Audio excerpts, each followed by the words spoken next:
I'd like to begin by welcoming His Excellency Andreas Gagouris, High Commissioner of the Republic of Cyprus.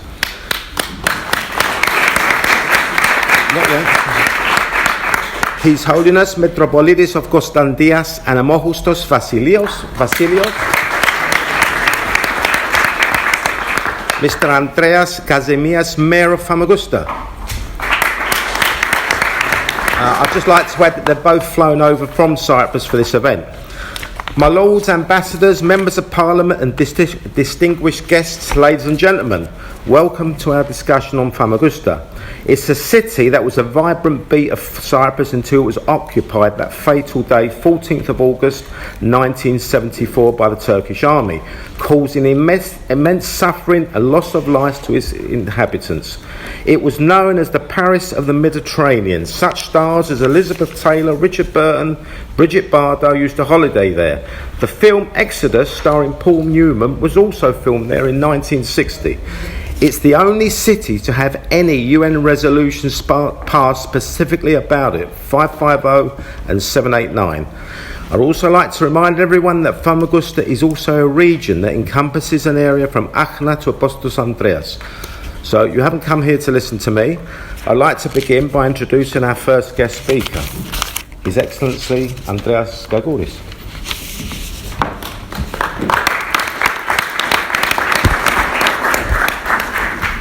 Thank you,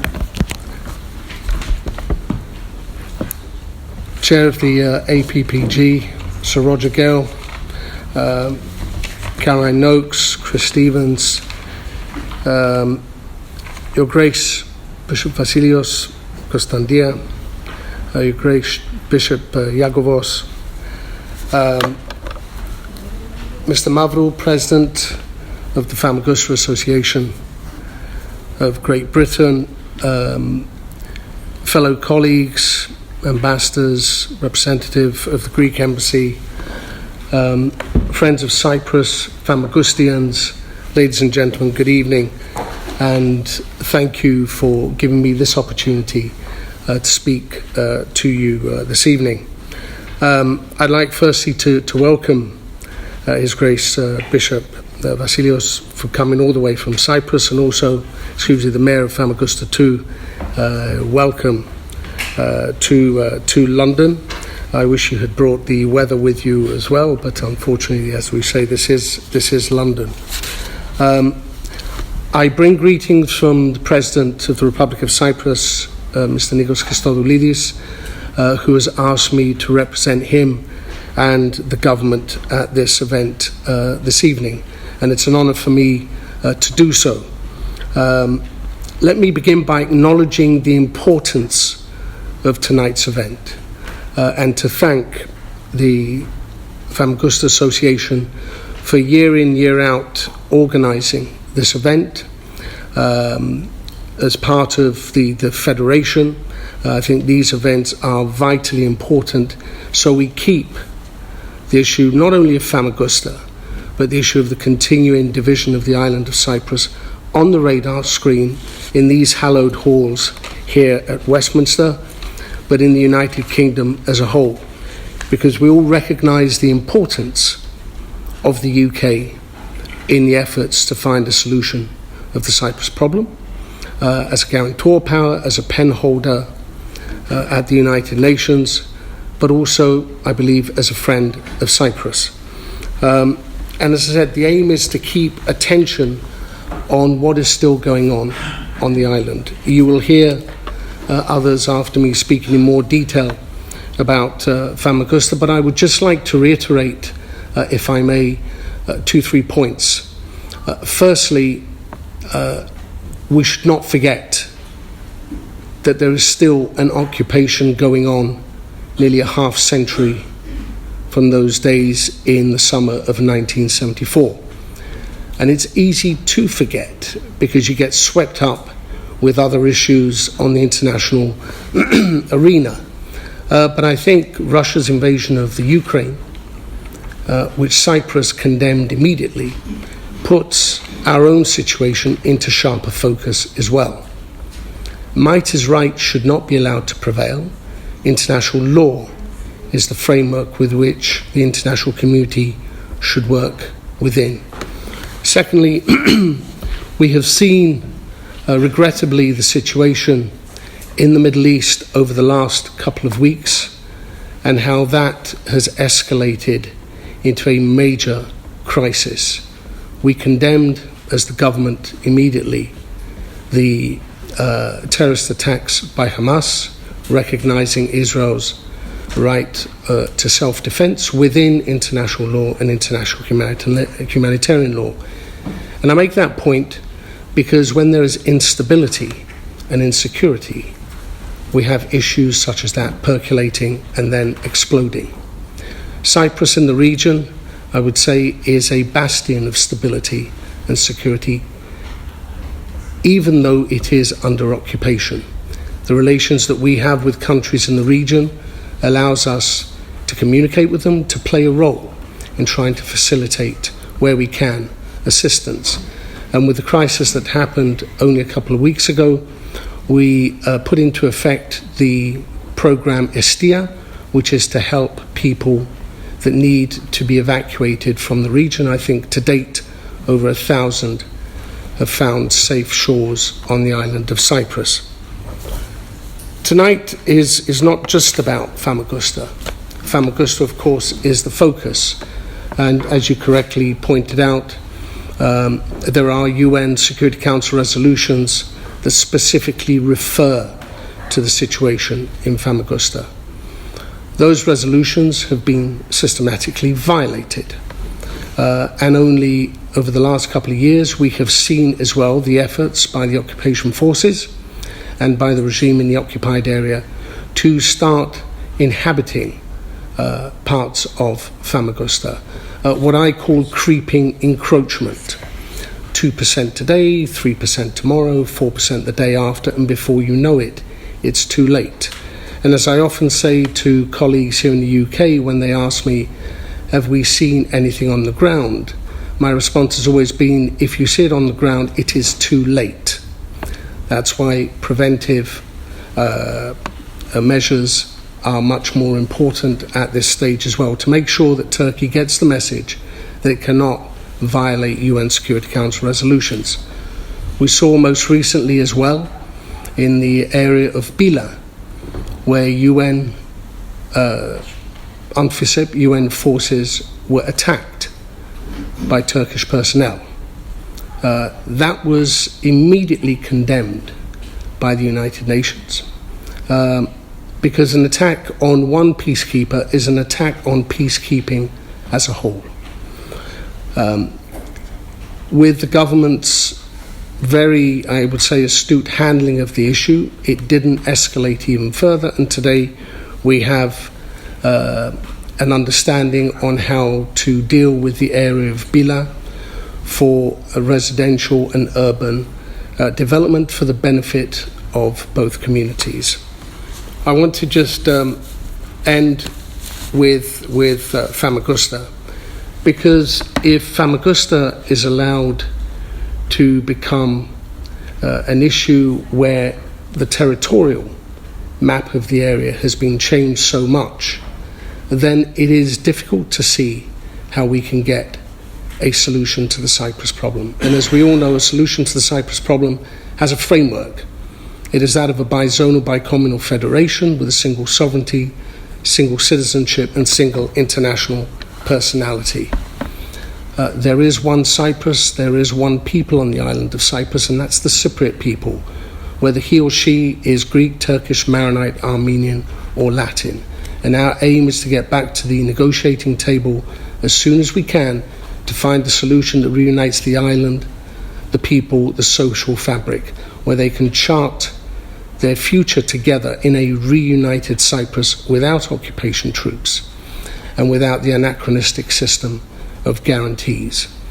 I'd like to take this opportunity to thank each and every one of you for your support of our efforts to keep this matter on the agenda, both here in the United Kingdom but also internationally. Cyprus matters. It matters for the people of the island. It matters for this country. It matters for the region and it matters for international peace and stability. The United Nations needs a success story. Cyprus could be that success story if allowed to get back to the table to move forward on a solution.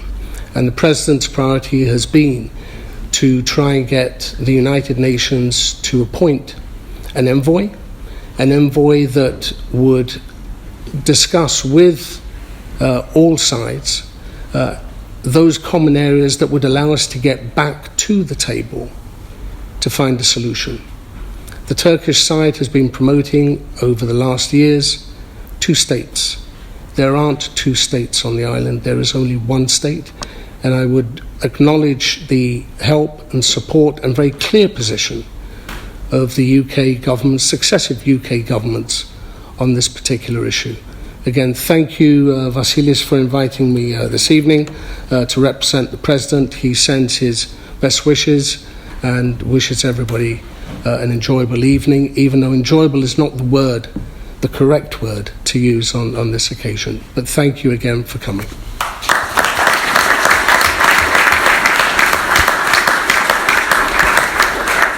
Thank you, High Commissioner. I'd now like to ask Caroline Noakes to say a few words, because I know that you're tight on time.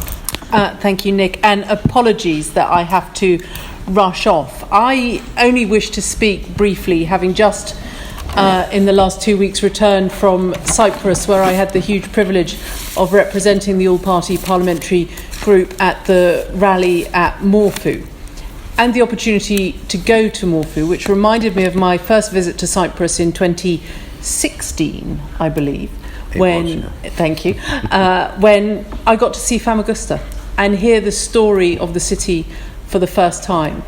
And this last visit to Cyprus demonstrated that there is still much grief and pain.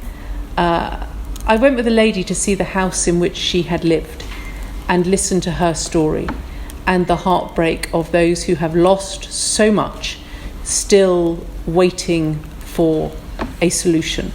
And Andreas is, of course, and it would be very wrong of me to in any way contradict him, quite right when he says there is still a search for a solution and a need to get back to the negotiating table to restore that principle that the UN resolution set down and to work towards a bi-communal, bi-zonal solution. I'm only going to speak briefly because I'm not the chair of the APPG, that is Sir Roger, but to say that in this place, Cyprus has many friends who work on a cross-party basis to make sure that we remind government and our colleagues of the importance of the UK remaining a strong friend of Cyprus.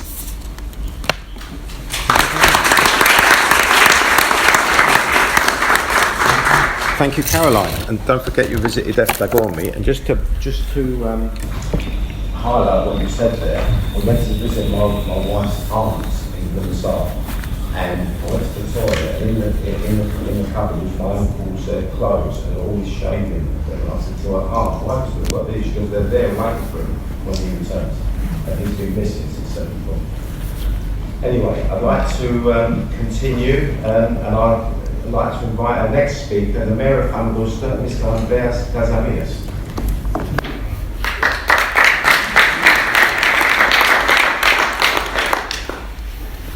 Good evening, everyone. Municipal Councillor of Famagusta. I'm not the Mayor of Famagusta. Maybe it's okay. Excellencies, Mr. President of the Famagusta Association, dear Vasilis, distinguished guests, ladies and gentlemen, dear friends. First of all, I would like to express our sincere thanks on behalf of the Famagusta Municipality and Dr. Simos Ioannou, the Mayor, to the Famagusta Association of Great Britain for the invitation to participate on this event and for giving us the opportunity to address, expressing our thoughts and ideas on the Cyprus issue and on Famagusta in particular. It is with great agony and disappointment that we observe the provocative and unacceptable actions of Turkey in respect with Varosha. In fact, Turkey and Tatar are proceeding since October 2020 to new partitionist fed accompanied with the opening of the coastal front as well as other parts of the fenced-off area of Varosha. This constitutes a provocative, illegal and reprehensible action which violates the international law and order, all the relevant UN Security Council resolution, in particular 550 and 789, and which is correctly being denounced by the Security Council and other European and international fora. We very much fear that if Turkey's intention to extend the colonization of our hometown to include the fenced-off area will be materialized, this will mark the end of aspirations of the majority of the people in both communities in Cyprus to see this island reunified. Such an action would not only lead to unnecessary escalation of the tension in the region, but it will regrettably constitute the stepping stone towards the permanent division of our country. A most unfortunate development which we will never endorse. Excellencies and dear friends, having this opportunity, I would like to reaffirm once again the position of the Famagusta municipality in favor of finding a comprehensive settlement of the Cyprus issue on the basis of bizonal, bicommunal federation with political equality between the two communities. A settlement that will free Cyprus from occupation and colonization, will reunify our country and our people, we reinstate and protect human rights and the basic freedoms of all Cypriots. A settlement that will enable us to return to our beloved city. At the same time, we strongly support the resumption of the talks under the auspices of the United Nations, appreciating that this process is the only way for a peaceful settlement of the Cyprus issue. The framework is set out, and it is not necessary to talk for this again because Mr. Andreas before of that told it. Once again, we make a call towards the international community, the UN and the 5 permanent members of the Security Council to intensify the current efforts, exercising their influence on Ankara to change its current policy. Excellencies and dear friends, at a time when peace process is at a very critical point, the immediate return of Varosha to its owners, as provided by the United Nations, will prove a real game changer, a rigid and stable bridge leading to a peace, a step towards eliminating the mistrust, a unique case study setting the ideal example that Greek Cypriots and Turkish Cypriots can live and prosper together in a united Cyprus. Finally, I would like to extend to all of you our appreciation and gratitude for your support and solidarity all these 49 years of our struggle for peace and reunification of Cyprus. Dear Vasilis, thank you once again for the invitation being here with you.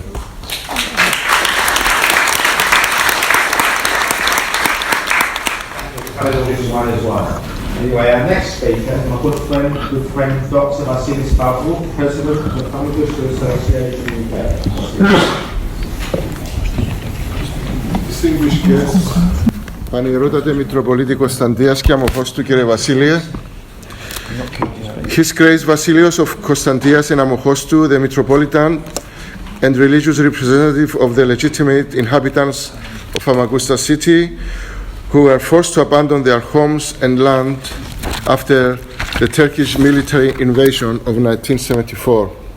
We are honored and delighted to have you with us.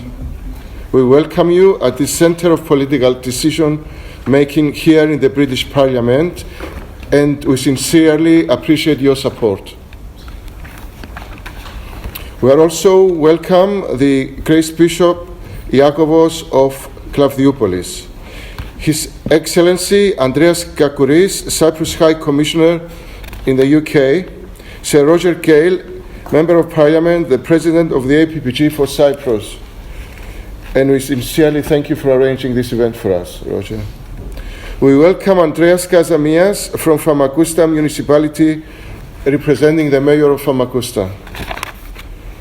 Their Excellencies, ambassadors and representatives of embassies and high commissions here in the UK, members of the House of Commons and the House of Lords, President of the World Federation, Andreas Papavrippidis, Christos Karaolis, the President of Cyprus National Federation in the UK, and other representatives of Cypriot associations in the UK. Also representatives of Cyprus mass media, Konstantinos Tselios, Eli Kochamani, Thanasis Kavos, Isaac Karipidis, Terence Quick, Yorgos Lingos, Vasilis Panaghi, Yannis Androtsopoulos. On behalf of the Committee of Famagusta Association, I would like to welcome all of you to our event today for a discussion on Cyprus and in particular Famagusta. Cyprus in 1960 became an independent state, an independence, however, that did not fulfill the wishes of the Cypriot people.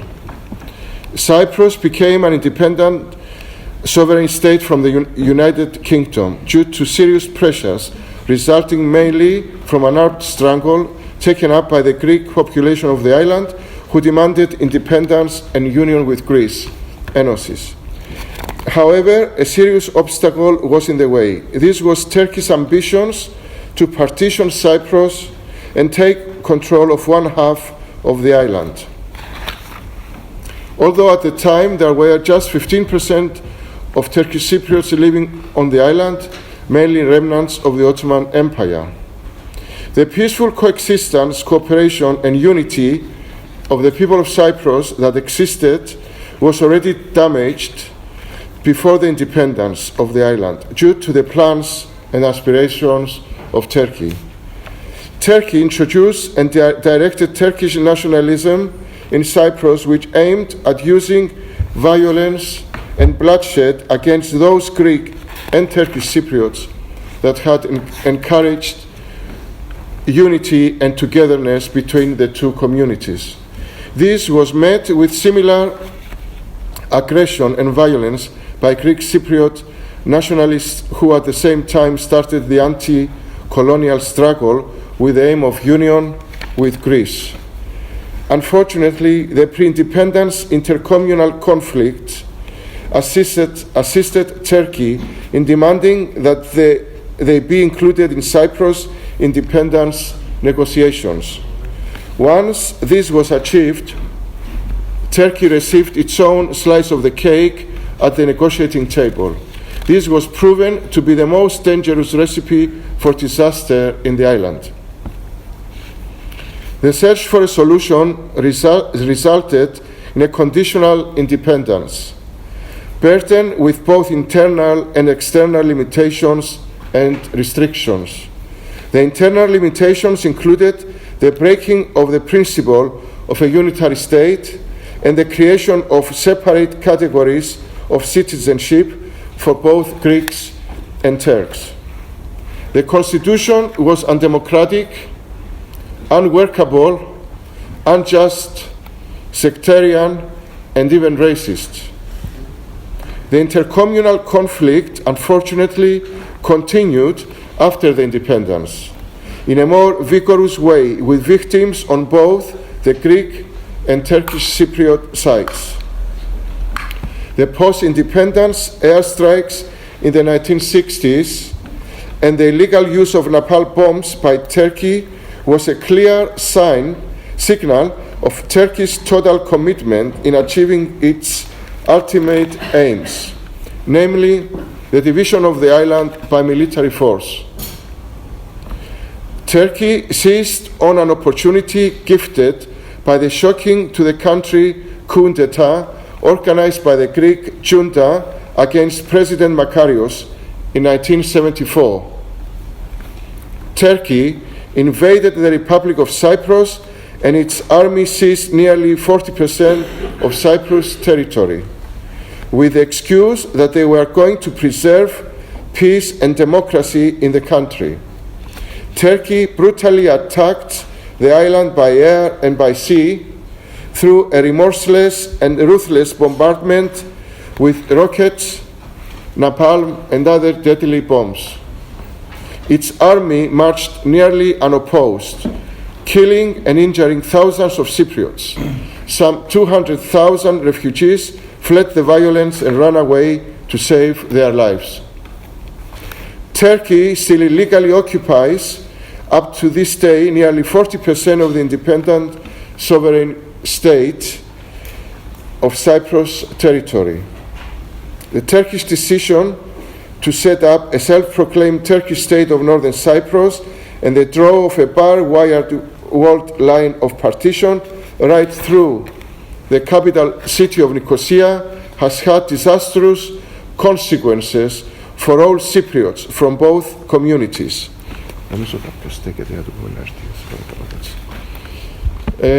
I think there is a seat. Yes. No, it doesn't. Okay. Apart from the losses in life, economic wealth, and property, Cyprus has lost the greater part of its rich cultural heritage, consisting of archaeological sites, monuments, museums with their archaeological items of art, ancient churches and monasteries, all destroyed, damaged, looted, or stolen along with their precious religious icons and mosaics. The Cypriot people have grown disappointed and deeply disillusioned with the lack of political power and will of the Security Council to implement its own resolutions. At the same time, Cypriots believe that Britain, as the main guarantor power of Cyprus' independence, security and sovereignty, should have taken serious initiatives at government level to honor and implement its legal responsibilities and international law with regards to the island of Cyprus. Being a member of the United Nations Security Council, Britain can play a vital role in achieving the application of Security Council resolutions in relation to the Republic of Cyprus. These resolutions clearly call on Turkey to remove its army of occupation from the northern occupied part of Cyprus and create the conditions for the return of the refugees back to their homes in peace and security under the legitimate government of the sovereign Republic of Cyprus. Part of those United Nations Security Council resolutions are the 550 and 789, which together with the high-level agreements state that the city of Famagusta should be returned to its lawful owners as a priority. Specifically, United Nations Security Council Resolution 550 of 1984 considers any attempts to settle in any part of Famagusta by people other than its inhabitants as inadmissible and calls for the transfer of this area to the administration of the United Nations as a starting measure. Unfortunately, the Security Council resolutions have not been honored by Turkey. Almost the whole of Famagusta city has been gradually inhabited by legal settlers from Turkey. A small area of the city, around 18%, continues to be encircled by barbed wire, being nothing else but a de facto military security zone which strictly forbids anyone from entering. Contrary to the United Nations Security Council resolutions, the illegal administration in the occupied part of Cyprus and the government of Turkey announced that they were planning to inhabit illegally the rest of the city, which has remained unoccupied ever since the military invasion and was sealed off with barbed wire with no entry signs. It subsequently witnessed the illegal rebuilding and the repair works in the city, preparing the ground for accommodating future illegal settlers. In addition, Turkey started the illegal building of thousands of residential homes on Greek Cypriot land, owned by Greek Cypriots, obviously, around Famagusta city, but also at areas outside Famagusta and in the Carpathia region, aiming to accommodate thousands of illegal settlers from Turkey. Moreover, Turkish President Erdogan, contrary to United Nations Security Council resolutions, is making attempts to carry out works and enlarge Famagusta city's port in order to start operating the port together with the port's marina, announcing at the same time the installation of a military base in the occupied part of Cyprus for the operation of drones, destabilizing further the already turbulent Eastern Mediterranean area. In addition, Turkey progressed in the illegal violations of Cyprus EEZ and the releases of NAFTEX with Cyprus EEZ. This constitutes an obvious a new invasion, blatantly obstructing Cyprus in exercising its sovereign rights in the sea. There is therefore no doubt that all these actions by Turkey aim to sabotage any potential negotiations for uniting the island. From our point of view, we condemned in the strongest possible way Turkish violations and any unilateral hostile actions, especially in Famagusta, but also in the buffer zone, as we witnessed recently in Pila. And of course, all the threats and intimidation tactics that are exercised by Turkey. We are further appalled and shocked by the Turkish plans to build an Islamic mosque on the site of monastery of Apostle Andreas, which is based in the occupied Carpathia region.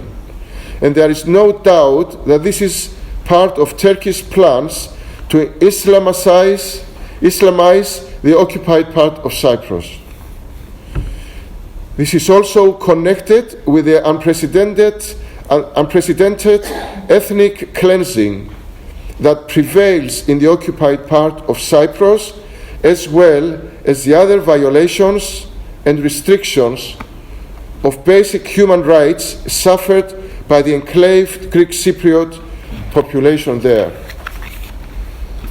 Turkey's ultimate aim is to achieve a change to the existing demographic balance on the island, achieving this by the importation of illegal settlers from Turkey with the aim of occupying Greek Cypriot properties and land. Turkish plans for a massive importation of illegal settlers from Turkey is to eliminate, isolate, and make irrelevant any Turkish Cypriot progressive voices that would want to live under the legitimate government of Cyprus, opposing Turkey's two-state solution. This is their plan. It is with regret that the Turkish government has abandoned the agreed basis for a solution in the United Framework in order to promote a two-state solution in Cyprus. This unacceptable proposal can seriously harm efforts to create an environment conducive to the resumption of United Nations sponsored talks. Both Britain's and European Union's position regarding the reunification of Cyprus remains unwavering in supporting a just, comprehensive, and viable settlement. A settlement within the framework of the relevant United Nations Security Council resolutions on the basis of a bicommunal, bizonal federation with a single international legal personality, a single sovereignty, and a single citizenship, with political equality between the two communities. The United Nations and European Union and Britain support the Cyprus government's position of starting the negotiations from where they were stopped last time at Crans, Montana in 2017, as well as the appointment of a United Nations envoy proposed by the Secretary General of the United Nations and supported by the United Nations Security Council members, both of which could mark a significant progress towards a return to formal negotiations. The Prime Minister and the Leader of the Opposition, in recent communication with the Famagusta Association, made it absolutely clear that they both support the United Nations Security Council resolutions on Cyprus, such as, for example, the withdrawal of the Turkish troops from Cyprus, the return of the refugees back to their homes and property, the condemnation of the Turkish actions in Famagusta and in Pila, and that the government of Cyprus is a sole legitimate government. They also confirm their unwavering support for a bicommunal, bizonal solution to the Cyprus problem and firmly rejecting the idea of a two-state solution. The British Parliament passed many motions on Cyprus. Between others, it has unanimously passed the resolution of the 16th of the 11th, 2015 on Famagusta, which contained the decision of the United Nations Security Council, the decisions of the United Nations Security Council and those of the European Union on Famagusta and Cyprus. What the Cypriot people are asking for is that Britain shows its solidarity and support by adopting its own resolutions on Cyprus and finding ways to implement them. Britain has to show determination and international leadership in achieving the restoration of human rights in Cyprus. At the same time, Britain has to comply with its legal responsibilities as the main guarantor power of Cyprus, independence, sovereignty, and security. Taking steps in imposing sanctions on Turkey is perhaps the only option available now to persuade Turkey to comply with the United Nations Security Council resolutions. And it is the right time to consider such options, as Turkey's illegal actions would consolidate the permanent division of the island, something that is totally unacceptable to the Cypriot people. Thank you very much.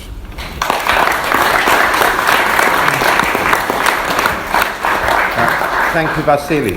One thing he mentioned about the theft of artifacts. Our village was renowned for its ancient Bible, and His Holiness asked me this evening what happened to our Bible. Well, my uncle managed, under great danger, to smuggle it out of the occupied area by the Red Cross under the nose of the Turkish army. He's now restored it, and it's on display at the Ykos Monastery, telling his story of how he got there. So on that note, I'd like to invite His Holiness Mητροπολίτης Κωνσταντίας and Αμμόχωστος. Thank you very much.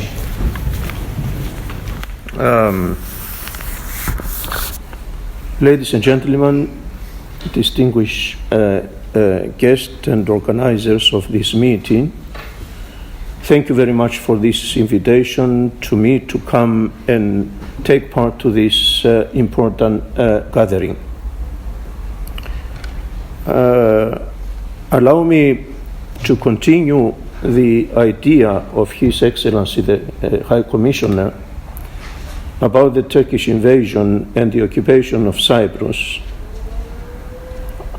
In our small calendar we publish in our diocese, we start the history of the disturbing the democracy of Cyprus already in 1963 by bombing Tiliria. from this moment we have already the invasion continuing with 1974, and of course the last event with Pila, and this is the continuously invasion and occupation of Turkey to Cyprus. You know that I say in a certain parabolic way that Cyprus has two lungs for breathing. The one is Salamis. You know, after the Trojan War, one of the warriors of Trojan came to Cyprus and created Salamis, the Greek one. So this is the Greek lung breathing in Cyprus. Next to that, next to the old Salamis, is the tomb of St. Barnabas and the monastery of St. Barnabas, where personally I was monk from 1960 till 1974, when I was forced to leave the monastery, and this is the Christian lung of the island. The island is wounded, the two lungs are wounded by Turkey because both of these lungs are occupied, and we are not allowed to go even for celebration, even for visiting these areas, to revive the whole life, Greek and Christian, of the island. I'm speaking, let's say, as a living example, because I was, as I told you already, that I was a monk of the monastery of St. Barnabas, and I did my schooling, gymnasium and lyceum in Famagusta, and then in 1974 I have in front of me already the horrible situation, Your Grace, when we had to hide under the tree so we are not appointed by the Turkish aeroplanes. And when I left the monastery in 15th of August, going by foot to the next village, Engomi, I was hiding myself under the bushes to avoid to be seen by aeroplanes. Then I found somebody in this village, Engomi, a Greek Cypriot soldier, who came to take something from his home, and we crossed Famagusta, and we saw the whole city empty and dead, because nobody was living in this city. You know, after that, as clergy, I can say that this was the providence of God. I became the Metropolitan of Famagusta. Then, do you understand the pain I have in my heart, in my soul, in my body, when 2 years ago the president of Turkey announced that he will come to Famagusta to make picnic. But the Metropolitan of Famagusta, he is not allowed to visit his own chair, his own diocese. You understand this pain of the people of Cyprus. I could say that I represent the whole people of Cyprus, because every family in Cyprus has at least one missing, at least one dead.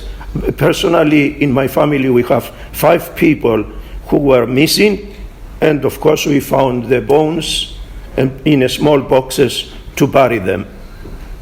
You understand, this is a very painful situation. I'm very sorry for my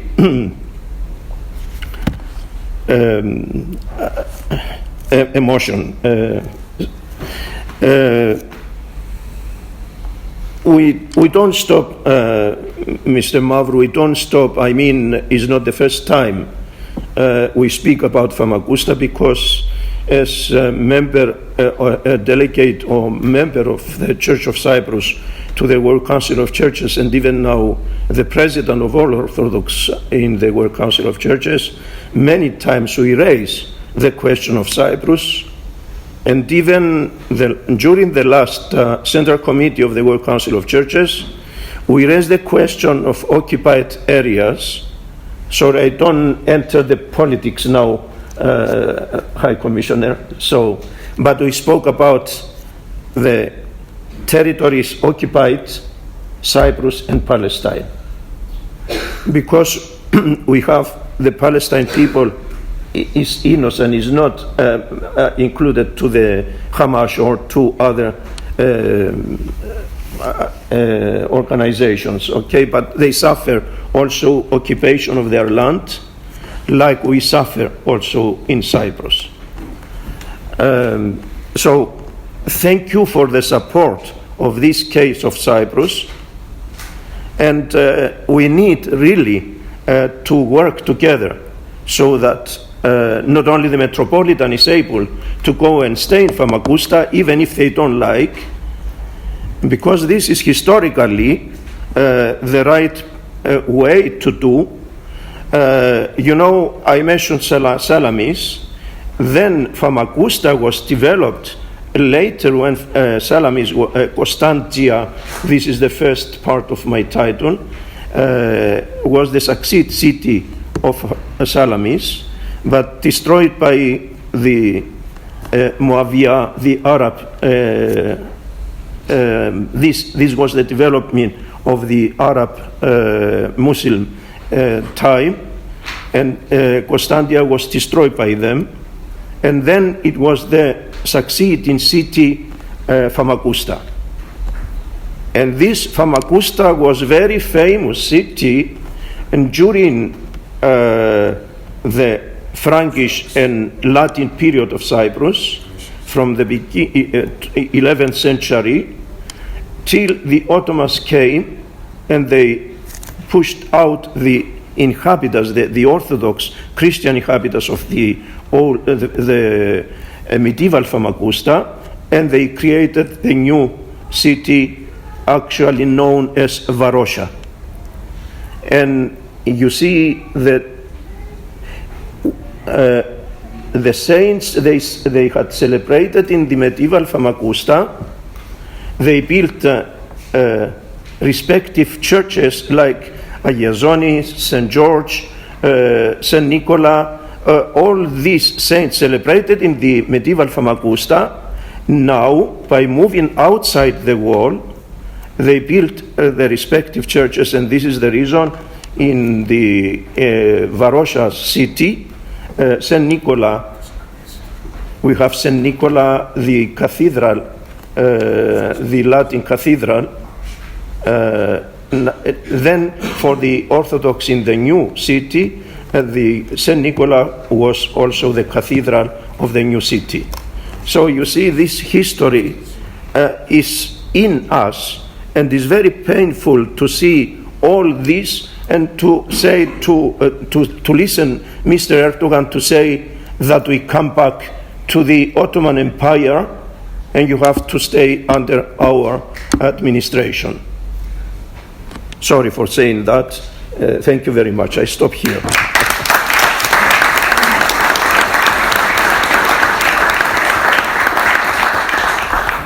Thank you for those wise words. You mentioned about the missing. It's not about Greek on Turk or Turk on Greek. This is a human right violation. We have 17 missing in that village. We found 14 in mass graves. And one of my uncles is still one of the ones missing, which we hope to. Anyway, before we continue, is there any members of Parliament or members of the House of Lords here that got any time restraints who would like to say a few words? No? that case, can I ask this gentleman here who's a great supporter of Cyprus? It's you. A few words. Thank you very much, Jeremy Corbyn, MP, Islington North. And we've been here many years, and it's very sad that we come back every year and essentially the situation hasn't dramatically changed, and that's the sadness of it.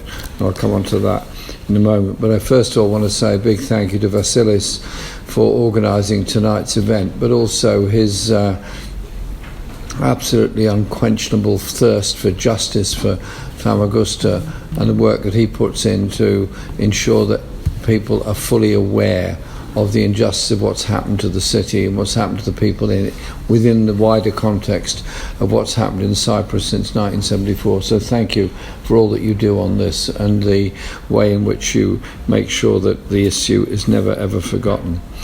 The invasion 74, I remember it very well. I was a councillor in Haringey at the time. I remember the large numbers of people arriving in our borough who were driven out of the north and lost their homes, lost family in some cases, and always remembered every last thing about the place they'd come from. And there's something very poignant about people losing their homes and simply not being allowed to go back for such a very long time.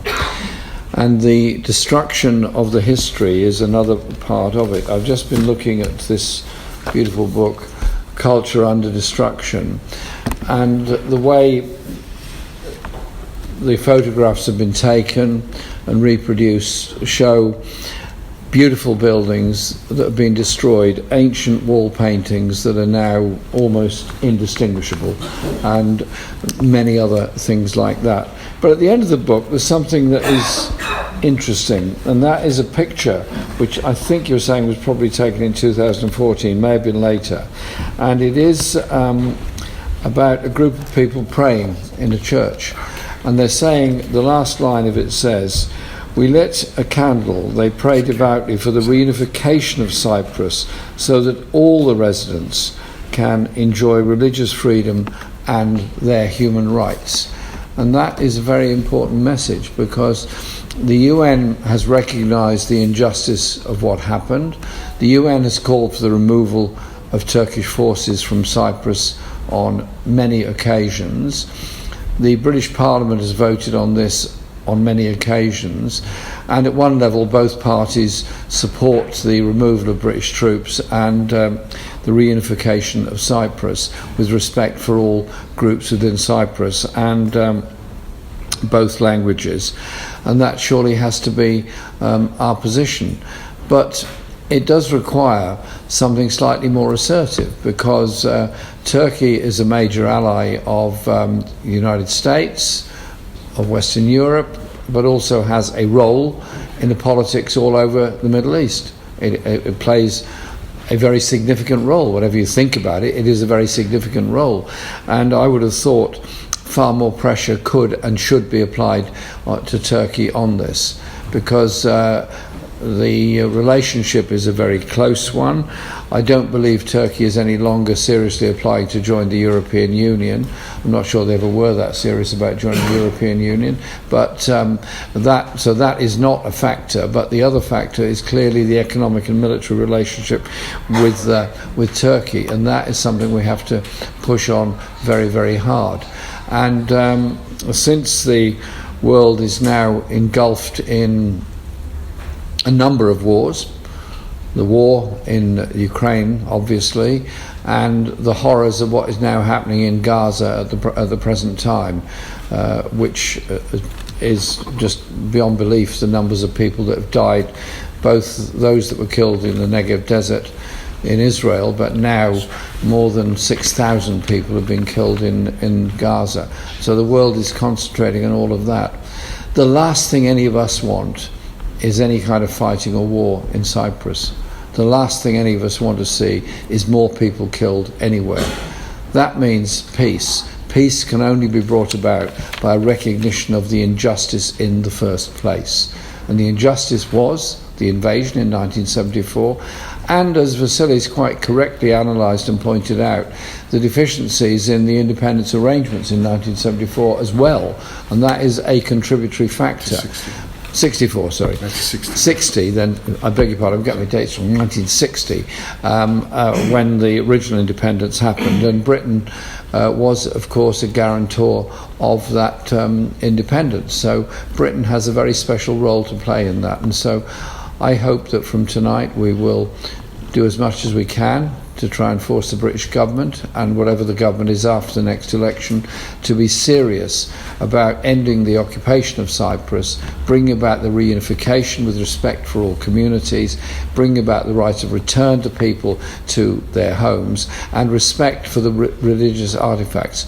Nobody wants to destroy anybody else's church, nobody wants their own churches destroyed, and that's why that message at the end is one of justice, is one of human rights, and is one of respect for all communities. It's only through respect for all communities and adherence to international human rights law that people can actually live in a guaranteed peace in the future.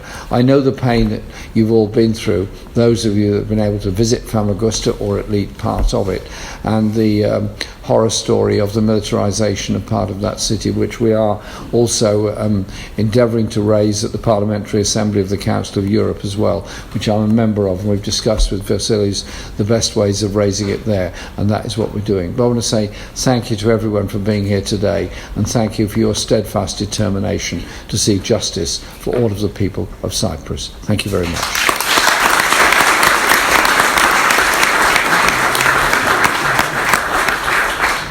Thank you, Jeremy. Can I now ask Chris Stevens to give us his thoughts?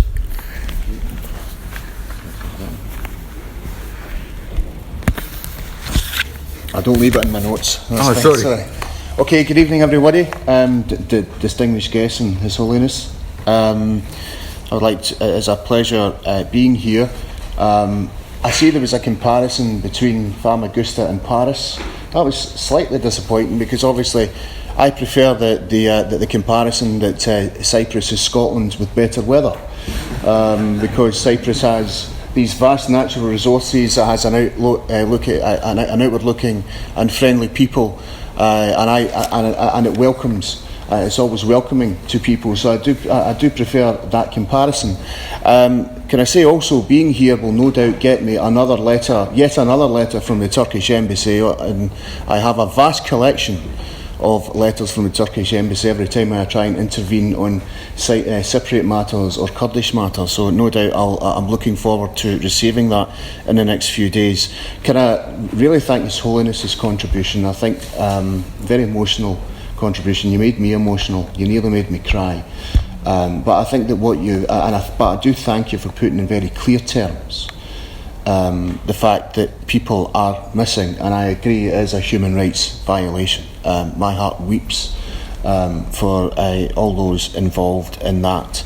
It is an occupation, but I do think it is worthwhile just reminding ourselves of the backbench business debate a couple of years ago on the Famagusta question, and just to reinforce the cross-party support for that. It called for the return of Famagusta to its lawful inhabitants, and that would facilitate efforts towards a comprehensive settlement of the Cyprus problem, and said further that a return of Famagusta to its lawful inhabitants who must resettle under conditions of security and peace.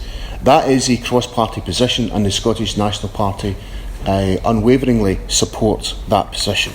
I once again offer my services as a Member of Parliament to do what I can to raise these issues, whether it's tabling questions, whether it's calling for debates and joining that, and we will do that as an all-party parliamentary group which is superbly chaired by Sir Roger here. So I once again provide you with my unwavering support for the people of Famagusta and for the people of Cyprus. And can I say that I'm very much looking forward to working with you all on this issue and to provide the support that you all require. Thanks very much indeed.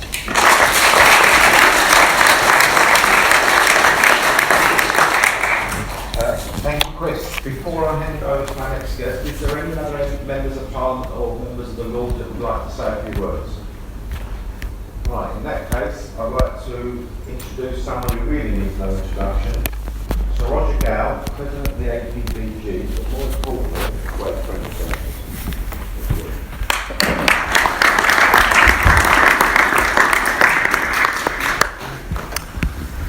Your Excellency, Your Eminence, President of the Association, distinguished guests, ladies, gentlemen, Kalispera Sas. I was working in the newsroom at Broadcasting House in August 1974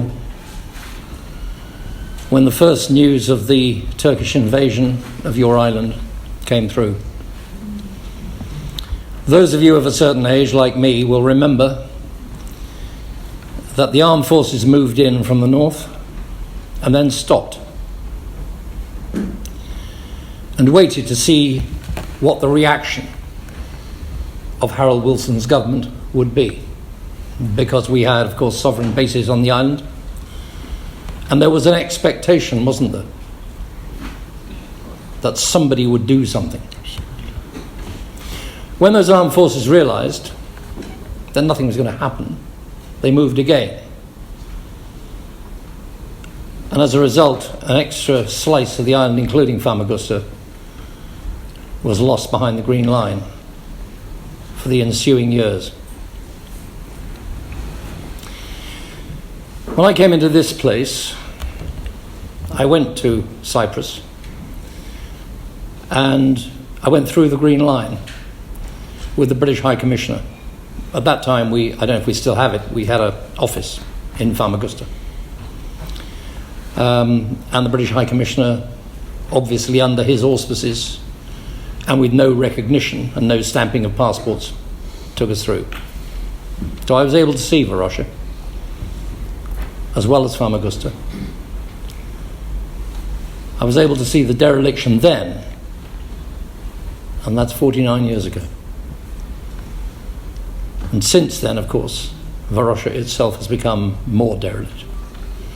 Until very recently, when it is apparent that the Turkish occupation wishes to turn it, first of all, into some sort of freak show for sightseers, and then, ultimately, one suspects, to colonise it for their own. That cannot be allowed to happen. And the High Commissioner, your High Commissioner, was absolutely right to say that it is no good waiting until something is done. We have to make sure that we preempt it. Cannot allow Varosha to be utilised by the occupiers. I am, don't hiss, I'm a citizen of Morphu. I'm proud to be so. But I also regard myself as a citizen of Cyprus. I swore that I wouldn't go through the Green Line again until I could go with you in freedom. But then my dear friend, the late George Gerolemu, by that time in his dotage, decided that he wanted to visit his home for the last time. And his home was in Komikabir. So we went with George right up to Komikabir,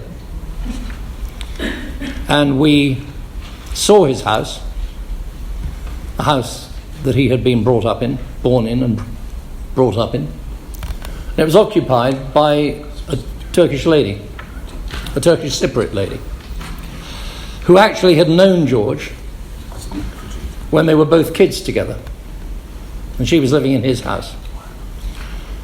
And they sat down, we left them to it, they had a coffee, and they talked for an hour in a dialect of a language that I didn't begin to understand, but it was quite clear that they were great friends. And if anything sent a message to me, it was that said, Roger, there are communities here that can live and love and work together. Your High Commissioner said there is only one Cyprus, and he's right. It is not two communities. It must not be allowed to become two separate entities, ever. It doesn't belong to Turkey, it doesn't belong to Britain, it doesn't belong to Greece. It is your island. And it's time you had it back. So my message is quite simply this. We thought we were, a couple of years back, we thought that Nikos Anastasiades and Mustafa Akinci were going to crack it.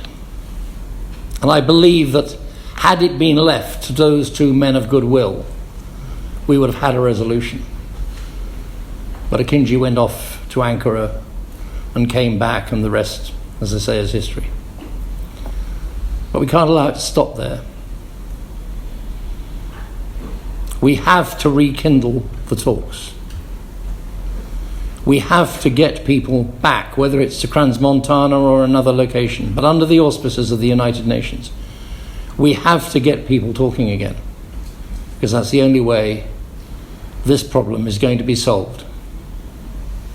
My dear friend, the late Robin Corbett, latterly Lord Corbett,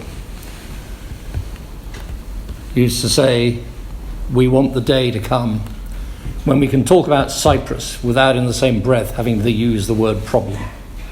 And we do. But on behalf of the all-party group, and it is an all-party group, the Cyprus issue is not in our House regarded as partisan. You have supporters right across the House of Commons. And what we have said and what we will go on saying is we will be with you for as long as it takes. Next year will be the 50th anniversary of the occupation of your island. 2 generations, effectively, of people have been born who are new Cypriots of one kind or another, but they are Cypriots, and we have to recognise that. And we all have to work and go on working until your island is reunited in freedom, so that people can live and work and travel wheresoever they wish. But as I said, we are with you and will remain with you for as long as it takes. Ευχαριστώ.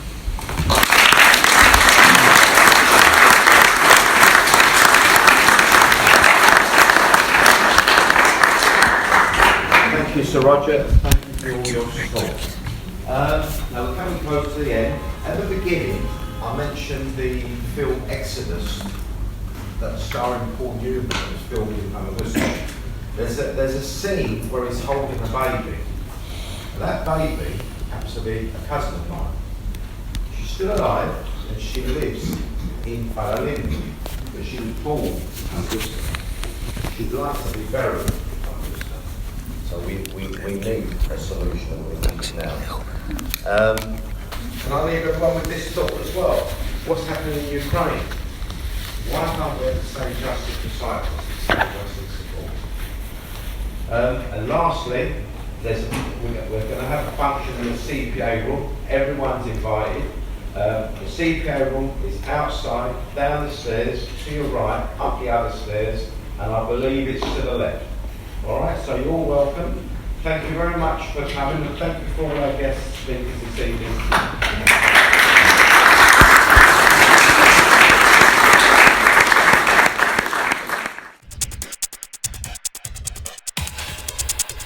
Αυτή τη φορά από το Λονδίνο.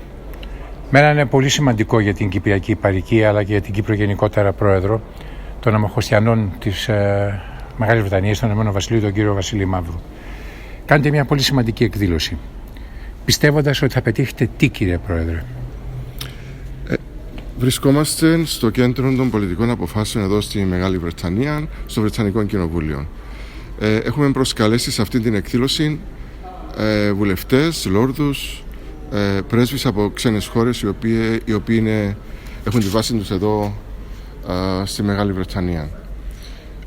Πιστεύουμε ότι και αυτή η κίνηση, αυτό το event που κάνουμε θα βοηθήσει την Κύπρο, θα βοηθήσει την Αμμόχωστο για να ξυπνήσουν επιτέλους οι Άγγλοι και να βοηθήσουν την κατάσταση. Η Μεγάλη Βρετανία είναι η μεγαλύτερη εγκύτρια δύναμη στην Κύπρο όταν έγιναν οι συμφωνίες το 1960. Περιμένουμε πολύ περισσότερα από ό,τι κάνουν μέχρι τώρα. Δυστυχώς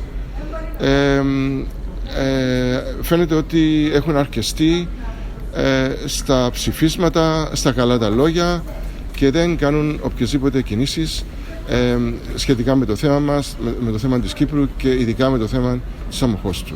Δεν είναι η πρώτη φορά πάντως που σας παρακολουθώ και από τα χρόνια που ήμουνα στην Κύπρο να κάνετε αυτές τις προσπάθειες. Αλλά μοιάζει όμως το ότι είναι ατελέσφορο το να είσαι απλά μια εγκύτρια δύναμη. Ναι.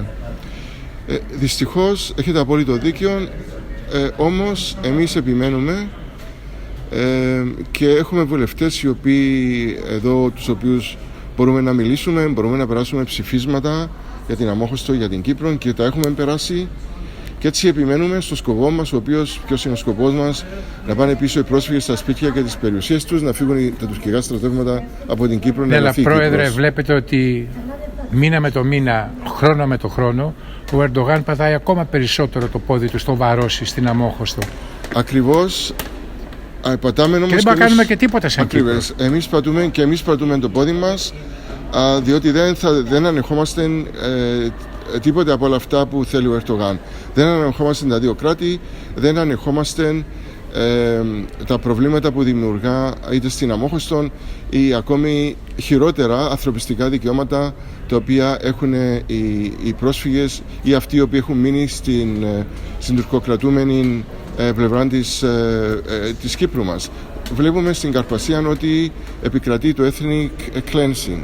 Βλέπουμε ότι διαλύουν εκκλησίες, κλέβουν τα μοσαϊκά, κλέβουν τις εικόνες, τις πουλάνε στο εξωτερικό. Βλέπουμε ακόμη μια φορά ότι θέλουν να χτίσουν μέσα στην εκκλησία μας, μέσα στο μοναστήρι, ειδικά μιλώ για τον Απόστολο Ανδρέα, τέμενος, και γενικά τι προσπαθούν να κάνουν, να ισλαμοποιήσουν τα κατεχόμενα, την κατεχόμενη γη μας. Καμία αντίρρηση, συμφωνώ μαζί σας, αλλά δεν υπάρχει.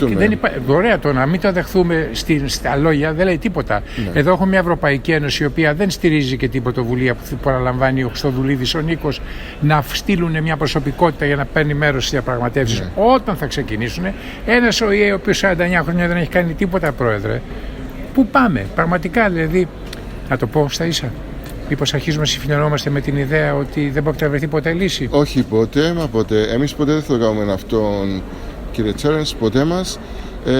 Το πρόβλημα είναι ότι η δική μας πλευρά πρέπει να κάνει περισσότερα. Πρέπει να κάνει περισσότερα. Τι άλλο να κάνει, Πρόεδρε? Δεν κάνουμε αρκετά. Παραδείγματος χάρη, πρέπει να πιέσουμε την Ευρωπαϊκή Ένωση, τη Μεγάλη Βρετανία, όπως αναλάβει πιο ενεργό δράση και ακόμη να βάλει και sanctions, αυτά τα sanctions τα οποία είναι πολύ σημαντικά και τα βάζουν σε άλλες χώρες, να βάλουν και στην Τουρκία. Ξέρω ότι ίσως να τραβήσουν πίσω, όμως επίσης θα επιμένουμε, είναι ο μόνος τρόπος, η μόνη οδός για να κάνουν πίσω οι Τούρκοι. Διαφορετικά δεν πρόκειται να κάνουν πίσω. Είπατε τη μεγάλη την κουβέντα. Sanctions. Ναι, καμία αντίρρηση. Με τη μόνη διαφορά ότι ενώ τόσο εύκολα τα βάζουν στη Ρωσία για την εισβολή που έγινε στην Ουκρανία, δεν τολμούν να αγγίξουν ούτε έτσι στο πέτο τον Ερντογάν, ο οποίος εκβιάζει και από πάνω. Ναι, ακριβώς. Αλλά και εμείς δεν το βάζουμε απαιτητικά. Η δική μας η πλευρά δεν το βάζει απαιτητικά. Μήπως είμαστε στον καναπέ? Είμαστε στον καναπέ ακριβώς. Αυτό είναι το θέμα. Και δεν μιλώ μόνο μιλώ γενικά για τα πολιτικά κόμματα, γενικά για τη Βουλή, για την κυβέρνηση, για τις οργανώσεις σαν τη δική μας. Όλοι μας πρέπει να ξεσηκωθούμε. Δεν μπορούμε να κοιμόμαστε, όπως είπατε, στον καναπέ και να περιμένουμε είτε η Βρετανία είτε η Ευρωπαϊκή Ένωση να βρουν τη λύση, να διώξουν τους Τούρκους, να πάνε οι πρόσφυγες πίσω στα Όμως σπίτια. βλέπετε ότι ακόμα και σε επίπεδο πολιτικών κομμάτων στην Κύπρο δεν συμφωνούν όλα. Έχουν διαφορετική στάση λίγο πολύ. Οπότε όταν ο αντίπαλος βλέπει ότι και μέσα στην ίδια την Κύπρο μέσα δεν υπάρχει συνεννόηση, βεβαίως, σε μία γραμμή, γιατί όλους να μην χωρεύει? Βεβαίως, έχετε απόλυτο δίκιο. Πρέπει να υπάρξει μία γραμμή για όλη την Κύπρο. Να προσανατολιστούν όλοι σε μία γραμμή, πολιτική γραμμή, για να λυθεί το Κυπριακό, για να τερματιστεί η τουρκική κατοχή επιτέλους και να πάνε οι πρόσφυγες στα σπίτια τους. Δεν μπορεί να συνεχιστεί αυτή η κατάσταση που έχουμε 8-10 κόμματα και ο καθένας έχει τη δική του γραμμή. Έχω δει πολλές φορές τη δική σας την Ένωση, την Ομοσπονδία, τους Κύπριους, τους Αμμοχωστιανούς να είναι εδώ στο Λονδίνο και να κάνουν ακόμα και επικετοφορία. Ναι. 3 χρόνια στην Κύπρο που ήμουν και δούλευα στην τηλεόραση εκεί, μία φορά το είδα για κάποιο λόγο, δεν θυμάμαι πού, σε κάποια δίωδο. Ακριβώς όλα σταματήσανε. Πιστεύω είναι ένα μεγάλο έσχος. Εμείς δεν πρόκειται να σταματήσουμε εδώ στο εξωτερικό. Θα συνεχίσουμε να αγωνιζόμαστε και δεν θα απαιτήσουμε να επιστρέψουμε πίσω στα σπίτια μας. Δεν θα καθίσουμε στον καναπέ να περιμένουμε ότι κάτι θα γίνει.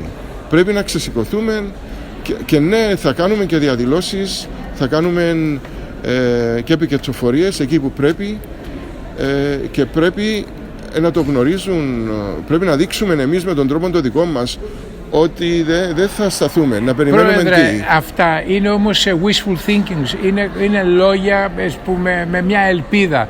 Όταν βλέπουμε ότι ακόμα και ο ΙΕ δεν μπορεί να κάνει τίποτα. Δεν μπορεί να κάνει τίποτα στη Μέση Ανατολή, δεν μπορεί να κάνει τίποτα στην Ουκρανία, δεν μπορεί να κάνει τίποτα στο Αφγανιστάν, δεν μπορεί να κάνει τίποτα στην Ιεμένη και δεν μπορεί να κάνει τίποτα 49 χρόνια στην Κύπρο. Κοιτάξτε, όλα είναι πιθανά, όλα μπορούν να γίνουν. Ο κόσμος της Κύπρου, ο κόσμος της Αμμοχώστου πρέπει να έχει κουράγιο, να έχει υπομονή. Ναι, τα πράγματα είναι πολύ δύσκολα, αλλά εμείς πολεμούμε και προσπαθούμε να βρούμε διόδους, διεξόδους, οδούς για να δούμε με ποιον τρόπο μπορεί η τουρκική αδιακαμψία να καυτεί. Εδώ όμως θα κάνω το κρίσιμο ερώτημα, ίσως και το τελευταίο. Στο Κοινοβούλιο, το Βρετανικό, πόσοι βουλευτές είναι, να το πούμε, φίλοι της Ελλάδας και πώς είναι με την Τουρκία?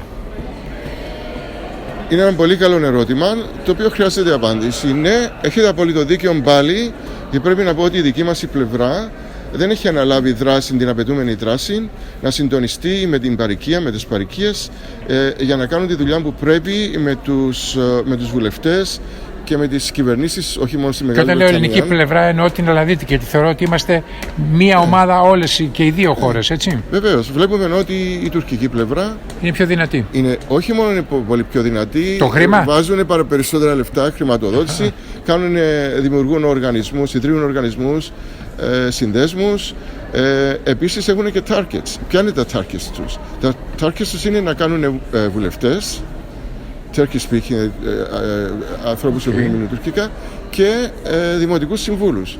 Καταλαβαίνω ότι στις προηγούμενες εκλογές για δημοτικούς συμβούλους έβαλαν. Άρα διαχέονται συστηματικά 55-56 δημοτικούς συμβούλους και το πετύχανε. Η δική μας πλευρά δεν έκανε τίποτα. Έχουμε 5-6 δημοτικούς συμβούλους που δυστυχώς δεν μπορούν να επηρεάσουν καταστάσεις. Μήπως όμως φταίει η Λευκοσία εν προκειμένου, είτε με τον Επίτροπο Ομογένειας, είτε με τον Πρόεδρο, είτε με τον Υπουργό Εξωτερικών? Δηλαδή τα λάθη είναι εκ των έσω. Δεν βλέπουν το πρόβλημα. Και αυτό πρέπει να το πούμε. Αυτό είναι το πρόβλημα. Ότι πρέπει να υπάρχει μεγαλύτερο liaison από την Κύπρο με τις παροικίες. Να χρησιμοποιήσουν τις παροικίες. Και επίσης να χρησιμοποιήσουν και την νεολαία. Τα λεφτά, τη χρηματοδότηση δεν τη θέλουμε εμείς. Εμείς πληρώνουμε όλα από μόνοι μας. Δεν θέλουμε λεφτά. Πάντως η πίκρα μεγάλη που έχω υπηρετήσει σαν υφυπουργός για τον απόδημο ελληνισμό είναι ότι οι Ελλαδίτες εδώ στο Ηνωμένο Βασίλειο δεν είναι οργανωμένοι. Τουλάχιστον όμως εσείς σαν κυπριακή παροικία είστε πολύ πιο οργανωμένοι και αυτά πρέπει να το πω. Είμαστε πολύ πιο οργανωμένοι, ναι, αλλά μπορούμε να οργανωθούμε ακόμη περισσότερο. Ωραία. Να πετύχουμε πολλά πράγματα. Και δεν είναι μόνο αυτό, έχετε και τη Hellenic TV και θέλω να την ευχαριστήσω θερμά που είχε την καλοσύνη να μας βοηθήσει σε αυτή την πολύ σημαντική συνέντευξη με τον κύριο Βασίλη Μαύρου, τον πρόεδρο των Αμμοχωστιανών στο Ηνωμένο Βασίλειο. Και είναι πολύ σημαντικό. Μην το κουβεντιάζουμε. Είναι πάρα πολύ σημαντικό, κάνουν μια πάρα πολύ καλή δουλειά και μπορώ να πω εθελοντικά, ότι τα παιδιά δουλεύουν κάτω από άσχημες συνθήκες και βγάζουν τα πάντα στον αέρα, ό,τι αφορά την Κύπρο, ό,τι αφορά την Αμμόχωστο και την παροικία. Και πραγματικά τους αξίζει έναν μπράβο. Επιτρέψτε μου συνεπώς από το Digital 3, ίσως το μεγαλύτερο και πιο αξιόπιστο δημοσιογραφικό ψηφιακό μέσο στην Κύπρο, και από το Offsite cyprus.com.cy. Να ευχαριστήσω και το Hellenic TV και εσάς, κύριε Πρόεδρε, για την κουβέντα που κάναμε. Ευχαριστώ πάρα πολύ. Και πάντα να έχετε αυτή την δραστηριότητα η οποία είναι πολύτιμη. Η ελπίδα πάντα πεθαίνει τελευταία, έτσι κι αλλιώς. Ευχαριστώ πολύ. Όχι, εμείς δεν το λέμε αυτό, εμείς αγωνιζόμαστε μέχρι το τέλος. Αγώνας μέχρι το τέλος. Yes, and it will be transmitted in Antenna Cyprus, apart from the Hellenic TV, of course. So, we've heard you speak with very warm words on how you believe this problem should not be a problem anymore. I've been involved one way or the other with Cyprus, effectively actually since the invasion in 1974, but then much more so since I came into the House of Commons in 1983 and met my constituent George Gerolaimu, who at that time had just had 1 year in his new villa before it was lost behind the Green Line for the rest of his life. He came to me and he said, "Roger, I want my house back." And my biggest failing is that I failed to get it back for him before he died. But we did go and visit his home in Komikabir, where he was born. And that was quite an amazing experience as well. But I feel very, very strongly and very personally about this. So, how do you think next year will be? Because Britain is going on elections, and it will be a landmark, I think, for the Cypriots struggling to have. I agree with you. Next year is going to be a very difficult year for Cyprus unless something very, very positive happens now, and we do expect our friends, Sir Roger Gale, the MP. And the chairman of the APPG for Cyprus and also the other MPs to put the right pressure on the British government to do something positive in relation with Cyprus. This cannot continue like this. You did say that you do believe that it will only be solved through talks and that people should go back to the table. Yes, I do. And I part company slightly, because this is not something that can be solved by the British government. It can't even be solved by the United Nations. It can be supported by the British government and brokered by the United Nations. But ultimately, this is going to be solved through talks between the Turkish Cypriot community and the Greek Cypriot government, and an agreement has to be reached. And that has what to be... What about the role of the Turkish government? How can at the moment, pressure be put there? At the moment, there is little goodwill there, and this is part of the problem. My knowledge of Mustafa Akinci goes back almost 40 years. I believe him to be, certainly was, a good man. And I think he genuinely wanted to reach an agreement, and I think that, I'm absolutely certain, that Nikos Anastasiadis was prepared to go the extra mile to get an agreement. It was vetoed by Erdogan. As far as I can see, as long as Erdogan is there, there's a roadblock. But that doesn't mean we have to stop trying. We have to go on trying, we have to get people talking. And if enough people say there has to be a resolution in what is becoming an increasingly dangerous part of the world, then I think if enough people bring enough pressure to bear internationally, it will help. But you need to remember, Turkey is a member state of the Council of Europe. So is Cyprus. You've got a member state of the Council of Europe occupying land of another country who is also a member state of the Council of Europe. That is, for my money, absolutely unforgivable. And when I was the leader of the UK delegation to the Parliamentary Assembly of the Council of Europe, I made that point over and over and over again, but they would not expel Turkey. Και κάτι στα ελληνικά, αν θέλετε, πώς... First in English, I would agree with Sir Roger Gale that at the end of the day, the solution has to be found between the two parties, the two communities in Cyprus. Absolutely, I agree with that. However, we all see that Turkey is pushing for a two-state solution, something that we don't want. And we also know that Britain is as a guarantor of Cyprus' independence, security and sovereignty, can do a lot, can do more than it does now. Yes, I agree. We encourage Turkey to do this, that, and the other, and the Turkish Cypriots. But at the end of the day, it has to be pressurized in such a way that they will sit down and negotiate. Otherwise, if we don't pressurize them at all, they are not going to find a solution, or they will say, okay, two-state solution as it is now, we are fine, we are happy. So this is the only thing that we have to do, and the European Union as well.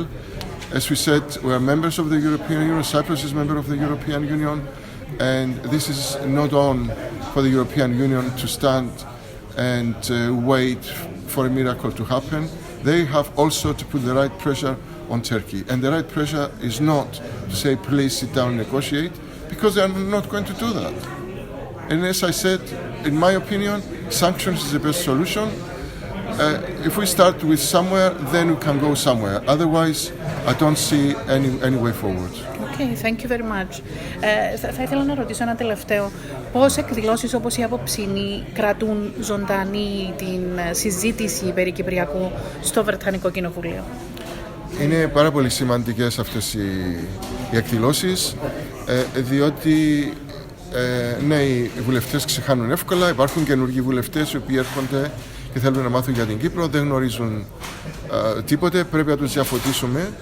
Και πρέπει να πω ότι δεν είναι μόνο η εκδήλωση itself που είναι σημαντική, είναι η δουλειά που κάνουμε από προηγουμένως, η καμπάνια που κάνουμε προηγουμένως. Και όταν στείλαμε την πρόσκληση στους 650 βουλευτές και στους 784 κάπου λόρδους και βαρώνες, δεν στείλαμε μόνο την πρόσκληση. Στείλαμε και ψήφισμα για την Αμμόχωστο, το οποίο αυτή η ίδια η Βουλή εδώ ψήφισαν χωρίς να βρεθεί κανένας ο οποίος να είναι αντίον. Έτσι κάναμε τη δουλειά μας. Είχαμε καμιά 25 βουλευτές που ήρθανε, δεν μίλησαν όλοι, το γνωρίζω. Είχαμε καμιά 10-15 πρέσβεις ή αντιπροσώπους από πρεσβείες και λίγους από το House of Lords. Είμαστε ευχαριστημένοι για τη σημερινή συζήτηση, τη σημερινή εκδήλωση. Αλλά το σημαντικό είναι αυτό που είχα πει προηγουμένως. Στείλαμε σε όλους τους πρέσβεις τις θέσεις τις δικές μας μαζί με την πρόσκληση. Αυτό είναι το σημαντικό, αυτή είναι η σημαντική δουλειά, δεν είναι αυτή η εκδήλωση που κάναμε σήμερα. Και θα συνεχίσουμε με τον ίδιο τρόπο να πολεμούμε για τα δίκαια της Κύπρου, για τα δίκαια της Αμμοχώστου. Σας ευχαριστούμε πάρα πολύ.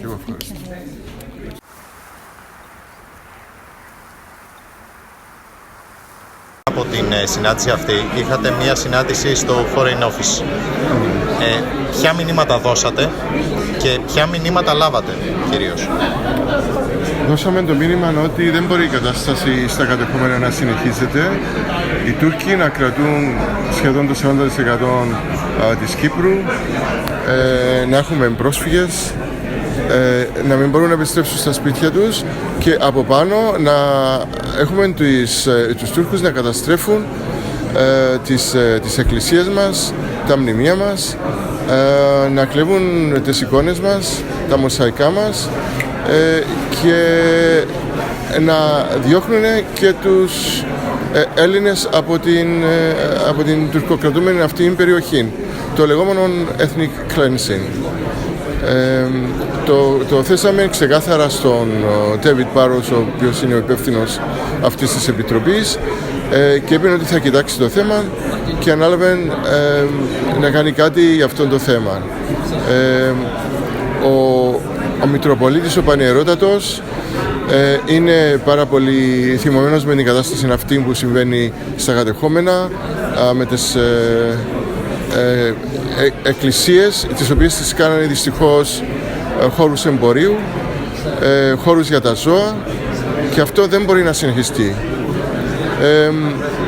Εδώ, όπως είδατε, κάναμε μια ωραία εκδήλωση που είχαμε πάρα πολλούς βουλευτές, Άγγλους, Λόρδους και ακόμη και πρέσβεις από ξένες χώρες. Τους θέσαμε το πρόβλημα μας, φαίνεται ότι έδειξαν κατανόηση, αλλά τους είπαμε ότι επιτέλους δεν μπορούμε να συνεχίσουμε με μια απλή υποστήριξη, ότι υποστηρίζουν τα δίκαιά μας χωρίς να κάνουν κάτι το πιο ουσιαστικό. Δεν μπορεί να συνεχίσει αυτή η κατάσταση, ότι πρέπει επιτέλους η Μεγάλη Βρετανία, η οποία είναι μια από τις κύριες εγκύτριες δύναμεις στην Κύπρο να αναλάβει δράση, διότι δεν μπορεί να μας αντιμετωπίσει σαν ίσους με την Τουρκία, η οποία κατέχει το 40% της Κύπρου. Επίσης, η Βρετανία είναι μια διεθνής δύναμη η οποία διεθνώς αναγνωρίζεται σαν μια δύναμη η οποία μπορεί να πετύχει τους σκοπούς της όταν θέλει. Έτσι λέμε στη Μεγάλη Βρετανία, λέμε στους βουλευτές, λέμε στη Βρετανική κυβέρνηση ότι πρέπει να αναλάβουν τις ευθύνες τους και δεν μπορούμε να κρατούμε έτσι ίσες αποστάσεις με τις δύο πλευρές. Πρέπει να λάβουν αποφάσεις όπως sanctions εναντίον της Τουρκίας, διότι τα sanctions πραγματικά μπορούν να επηρεάσουν, για να δούμε πού θα πάμε, διότι δεν μπορεί να συγχυνιστεί αυτή η κατάσταση επάπειρο. Ο Πρόεδρος, ο Νίκος Χριστοδουλίδης, το τελευταίο διάστημα έχει βάλει στην εξίσωση και την Ευρωπαϊκή Ένωση. Δηλαδή λέει ότι η επανέναρξη των συνομιλιών για το Κυπριακό πρέπει να έχει μέσα και την Ευρωπαϊκή Ένωση. Εσείς από την πλευρά σας έχετε κάνει κάποιες κινήσεις προς τις Βρυξέλλες και προς την Πρόεδρο της Κομισιόν και προς την Πρόεδρο του Ευρωκοινοβουλίου. Ποια είναι τα μηνύματα που λάβατε από εκεί? Ακριβώς, έχει απόλυτο δίκαιο ο Πρόεδρος Χριστοδουλίδης, διότι δεν μπορούμε να κατανοήσουμε πώς είμαστε μέλη της Ευρωπαϊκής Ένωσης και ταυτόχρονα η Ευρωπαϊκή Ένωση δεν δείχνει το κατάλληλο ενδιαφέρον για να βρεθεί λύση στο Κυπριακό, να επιστρέψουν οι πρόσφυγες πίσω στα σπίτια τους. Αυτό είναι κάτι το απαράδεκτο. Λοιπόν, ναι, προσεγγίσαμε την πρόεδρο του Ευρωπαϊκού Κοινοβουλίου, την Ρομπέρτα Μέτσολα, τον Σαρλ Μισελ, ως επίσης και την Ούρσουλα Βοντελάιερ, οι οποίοι μας έδωσαν πολύ θετικά μηνύματα. Ειδικά πρέπει να πω ότι η Ρομπέρτα Μέτσολα μας έδωσε πολύ θετικά μηνύματα, ότι υποστηρίζει τις θέσεις τις δικές μας, υποστηρίζει ότι πρέπει να μπει άτομο από την Ευρωπαϊκή Ένωση, το οποίο διπλωμάτης, ο οποίος θα βοηθήσει στις συνομιλίες, και επίσης υποστηρίζει τη θέση του Συμβουλίου Ασφαλείας των ΗΠΑ ότι πρέπει να διοριστεί άτομο από το Συμβούλιο Ασφαλείας για να μπορέσουμε να κάνουμε τις συνομιλίες στην Κύπρο. Ναι, είμαστε πάρα πολύ ευχαριστημένοι. Επίσης, στείλαμε και επιστολές στον Πρωθυπουργό της Μεγάλης Βρετανίας και στον Αρχηγό της Αντιπολίτευσης, αλλά και σε πολλούς άλλους υπουργούς και βουλευτές. Γράψαμε στην Υπουργό Θρησκευμάτων, στην Υπουργό Πολιτισμού εδώ στην Μεγάλη Βρετανία. Της εξηγήσαμε την κατάσταση, ειδικά με την Αμμόχωστο, ειδικά τι γίνεται με τις εκκλησίες, με τα μοναστήρια, και έδειξα μεγάλη κατανόηση, ειδικά ο Πρωθυπουργός, ο οποίος είπε η θέση, και ο Αρχηγός της Αντιπολίτευσης, όπου και οι δύο είπαν ότι είναι αταλάντευτη, αυτό είναι πολύ σημαντικό, η θέση της Μεγάλης Βρετανίας σχετικά με την Κύπρο. Ευχαριστώ. Μαθαίνουμε ότι πληθαίνουν οι καταγγελίες το τελευταίο διάστημα για καταστροφές μοναστηριών, θρησκευτικών μέρων πολύ σημαντικών στα κατεχόμενα, με αποκορύφωμα αυτό που έχει υποθεί για τη μονή του Αποστόλου Ανδρέα, ότι έχει φτιαχτεί τέμενος εντός κομματιού του ναού.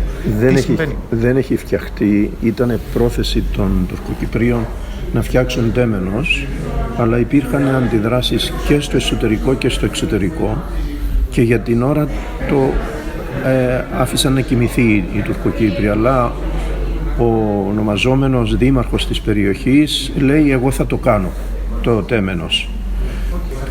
Αυτό δείχνει μια τάση που υπάρχει. Υπάρχουν καταστροφές ή προσπάθεια εξισλαμισμού μνημείων. Η τάση που υπάρχει είναι ότι όπως εμείς έχουμε την εκκλησία και το μοναστήριο του Αποστόλου Ανδρέα, και από άποψη ισλαμική είναι ότι το έχουμε καθαγιάσει σαν χώρο ιερό, και γι' αυτό πάνε όλοι οι προσκυνητές στον Αποστόλου Ανδρέα. Κατά τον ίδιο τρόπο, και αυτή είναι η ισλαμική αντίληψη, ότι όταν δημιουργήσουν ένα τέμενος πλέον γίνεται ένας ιερός χώρος για τους μουσουλμάνους, και θέλουν να εκτοπίσουν το χριστιανικό ορθόδοξο προσκύνημα και να το μετατρέψουν σε μουσουλμανικό. Γιατί πλάσανε τώρα τη θεωρία ότι εκεί είχε πάει κάποιος από τους μεγάλους μουσουλμάνους και άρα πρέπει να κάνουν και τέμενο στην περιοχή εκείνη. Γιατί όλη η πενίνσουλα τη Χερσόνησος της Καρπασίας, από το Ριζοκάρπασο μέχρι τη Μύτη που είναι ο Απόστολος Ανδρέας, δεν έχει κανένα τέμενος, δεν έχει τίποτα, είναι καθαρά το χριστιανικό προσκύνημα. Και δεν τους αρέσει που βλέπουν ένα τέτοιο προσκύνημα και οι ίδιοι δεν έχουν λόγο. Έψαχναν να πάρουν το αγίασμα, δεν τα κατάφεραν. Ήθελαν τάχα με τη θεωρία ότι κάτω από την εκκλησία υπάρχει τέμενος. Όταν έγιναν όμως οι συντηρήσεις της εκκλησίας δεν βρέθηκε τίποτα και τώρα θέλουν, λέει, να κάνουν τέμενος εκεί. Τώρα πόσο θα το καταφέρουν, κάποια στιγμή, αν δεν υπάρχει αντίδραση από ισχυρές δυνάμεις, φαντάζομαι ότι θα το κάνουν. Εσείς έχετε κάνει κάποια βήματα ως Μητρόπολη? Εμείς ως Εκκλησία είπαμε ότι δεν γίνεται, όχι μόνο Μητρόπολη ειδική. Αυτή είναι της Επισκοπής Καρπασίας. Αλλά ως Σύνοδος εμείς αντιδράσαμε και είπαμε είναι ανεπίτρεπτο τώρα να μετατρέπεται ένας χριστιανικός χώρος προσκυνήματος να λέτε ότι πρέπει να γίνει τέμενος μουσουλμανικό. Και ο στόχος τους είναι και η εμπορική εκμετάλλευση.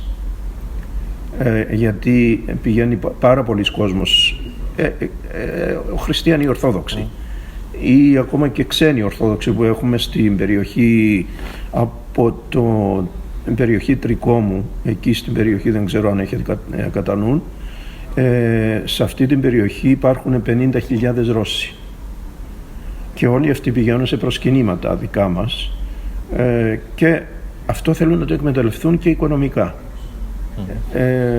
Δεν αφήνουν, για παράδειγμα, τόσα χρόνια δεν αφήνουν να τοποθετήσουμε άλλο ιερέα εκτός από τον ένα που υπάρχει από τότε που έγινε η εισβολή, τον πατέρα Ζαχαρία.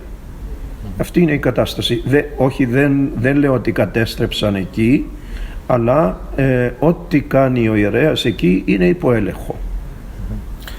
Υπάρχουν άλλες αναφορές, καταγγελίες για αβεβαιώσεις χώρων της Κοιτάξτε να δείτε, αυτό εδώ το βλέπετε. Θα δείτε μέσα την εκκλησία όλη, είναι στο Λευκόνικο αυτή. Είναι στην δική μου επαρχία αυτό. Αυτή η εκκλησία έχει συντηρηθεί. Από την ημέρα της συντήρησης ήταν περίπου, τελείωσε η συντήρηση όταν ο Ερντογάν μετέτρεψε την Αγία Σοφία σε τζαμί. Στην Κύπρο αυτό, εκείνες την ίδια περιοχή, την ίδια εποχή, αντί να μας αφήσουν να λειτουργήσουμε, το έκαναν παζάρι. Γέμισαν την εκκλησία για να πουλάνε διάφορα πράγματα. Αυτή είναι η κατάσταση. Ενώ πήγαμε όταν παρέδωσαν την εκκλησία που έγινε η συντήρηση, μάλιστα ο αρχιτέκτονας ήταν και γνωστός μας, ο Κύπριος, ο Μυριανθέας, δεν μας άφησαν ποτέ να πάμε να λειτουργήσουμε. Και τώρα οι πρόσφυγες της κοινότητας Λευκονίκου θέλουν να συντηρήσουν την άλλη εκκλησία που έχει η κοινότητα του Σωτήρος Χριστού και αντιμετωπίζουμε δυσκολίες. Γιατί υπάρχουν φωτογραφίες τώρα, δεν είναι πολύ ενδιαφέρον όλο αυτό. Μπορούμε να το έχουμε ανοιχτό το βιβλίο και να το... Αυτό μάλιστα εμείς το είχαμε κάνει και με πάνελ έκθεση την οποία πήγαμε στη Γενέβη. Εντάξει,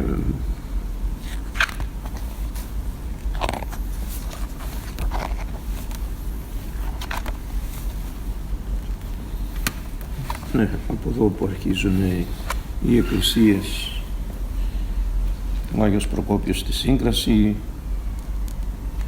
από τις αρχαιότερες εκκλησίες. Ευχαριστώ πάρα πολύ. Είναι πραγματικά πολύ ενδιαφέρον. Και πολλοί δεν τα ήξεραν, ειδικά στην Ελλάδα δεν είχαν ιδέα. Εντάξει.